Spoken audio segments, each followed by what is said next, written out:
Welcome back to our channel. In today's quick tutorial, you're gonna see how to use WhatsApp video message feature on Android.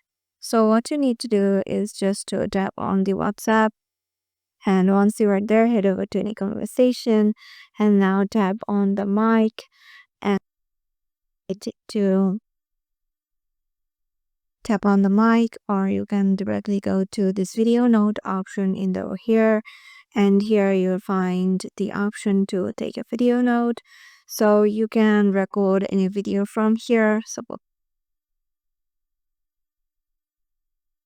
it is recorded, you can send it in here, and as you can see, it is being sent. So once it is done, as you can see, it is working.